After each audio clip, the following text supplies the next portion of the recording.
अस्सलामुअलैकुम everyone, welcome to my YouTube channel. आप सब खैरियत से होंगे। आज मैं आपके साथ सब्ज़ी की रेसिपी शेयर करने लगी हूँ, हलवा कद्दू गोश्त की। ठीक है, उसके लिए हमें चाहिए होंगे 2 मीडियम साइज़ के प्याज।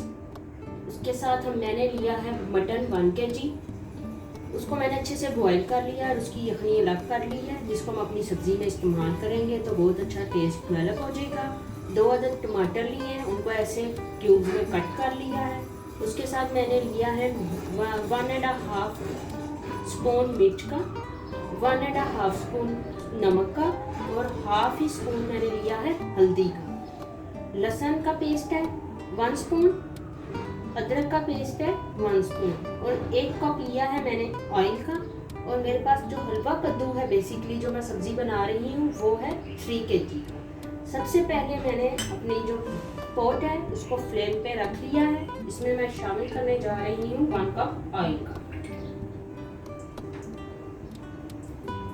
इसी के साथ जो मेरे पास 2 दरमियाने साइज की प्याज थी, जिनको मैंने छोटा कट कर लिया था, उसको मैं इसमें शामिल कर। हमारा जो प्याज है वो गोल्डन ब्राउन होने की तरफ जाता जा रहा है। ठीक है, इस स्टेज पे मैं उसके अंदर जो लहसुन अदरक का पेस्ट था वो शामिल करके उसकी अच्छी तरह भुनाई कर लूँ।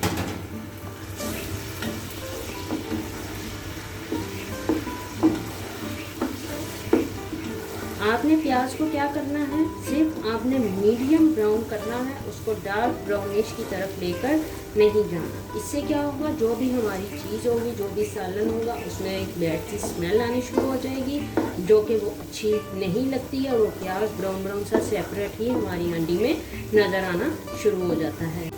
मेरा जो प्याज है वो लहसुन अदरक के साथ अच्छे से भून चुका है। ठीक है, एक अच्छी सी खुशबू आनी शुरू हो गई है। इस स्टेज पर मैं जो अपने मसाले थे, हल्दी, मिर्च और नमक, वो शामिल कर दूँगी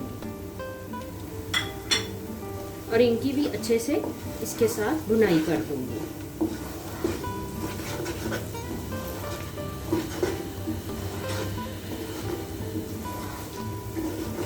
कुछ सेकंड तक भुनाई करने के बाद इसमें मैं अपनी जो यखनी है, मैंने जो अलग करके रख ली है, जब मैंने गोश्त बॉईल किया था, मैंने लिया है मटन, तो उसकी मैंने जो यखनी सेपरेट रखी थी, स्टेज पर मैं उसमें वो शामिल कर दूंगी।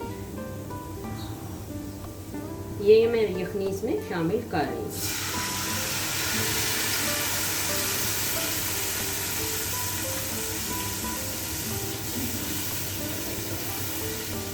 साथ साथ में चम्मच चला के उसमें यखनी, सारे मसाले, प्याज और लहसुन अदरक का मिक्सचर मैंने मिक्स कर लिया है।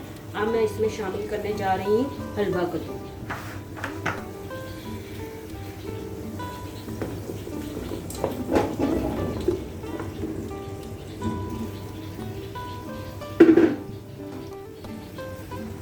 हलवा कद्दू शामिल कर दिया है। अब मैं सारा इस मिक्सचर को अच्छी तरह मिक्स कर दूंगी, मसाला ताकि ऊपर आ जाए। आप अच्छे से देख सकते हैं 10 मिनट हो चुके हैं मेरा हलवा कद्दू को पकते हुए। इसका ही जो पानी है वही निकल रहा है, मैंने कोई एक्स्ट्रा इसके अंदर पानी शामिल नहीं किया। ये देखें, ये अच्छी तरह नरम होता जा रहा है खुद ही। ठीक है,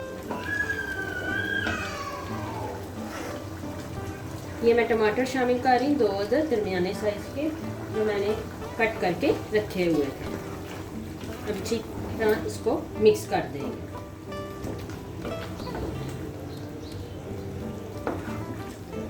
टमाटरों के साथ इसको फिर कुछ टाइम के लिए ऐसे ही दम पर छोड़ देंगे। आपने फ्लेम जो है वो मीडियम रखना है, ना बहुत ज़्यादा आपने इसको तेज़ करना है, ना बहुत ज़्यादा इसको हल्का करना है, मीडियम साइज़ का रहने देना है। हमारे हलवा कद्दू को पकते हुए अब घंटा हो चुका है। इस स्टेज पे मैं इसके अंदर 2 बड़े चमचे चीनी के शामिल कर रही हूँ। चीनी से क्या होगा, इसका बहुत अच्छा स्वीटी सा टेस्ट डेवलप होगा, क्योंकि इसमें ज़्यादा स्वीटनेस समटाइम्स नहीं होती।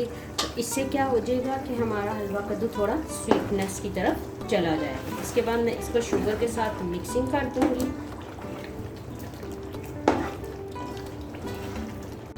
चीनी की अच्छे से मिक्सिंग हो गई है। अब मेरे पास ये आलू मैशर है। ठीक है, इसके साथ मैं हलवा कद्दू को अच्छे से मैश कर दूँगी। इससे क्या होगा कि जो इसके क्यूब्स वगैरह हैं हलवा कद्दू के, वो अच्छी तरह, क्योंकि अब ये पक चुका हुआ है तो ये नरम हो गए हैं, तो इसके बाद ये अच्छे से मैश हो जाएंगे।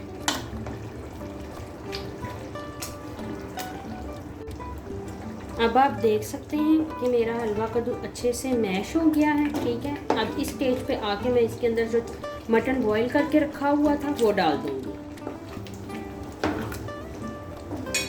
और इस गोश्त को अब हलवा कद्दू के साथ अच्छे से भून लेंगे और इसको मैं लो फ्लेम पर 10 मिनट के लिए छोड़ दूंगी ढक्कन देकर। 10 मिनट तक गोश्त को ढक्कन देकर मैंने हलवा कद्दू के साथ पका लिया। उसके बाद अब जो भी एक्स्ट्रा पानी है उसको हम अच्छे से खुश्क कर लेंगे और इसके बाद मैं गार्निशिंग के लिए इसके अंदर डाल रही हूँ 4 सब्ज़ मिर्चें, गरम मसाला पाउडर 1 टेबल स्पून। हलवा कद्दू तैयार हो जाएगा। मैं आपके साथ इंशाल्लाह इसी तरह की मज़ेदार रेसिपीज़ लेकर भी हाजिर होती रहूँगी और मेरे चैनल को सब्सक्राइब करें, बेल के आइकॉन को दबाएं और मेरी वीडियो पसंद आए तो ज़रूर लाइक कीजिए।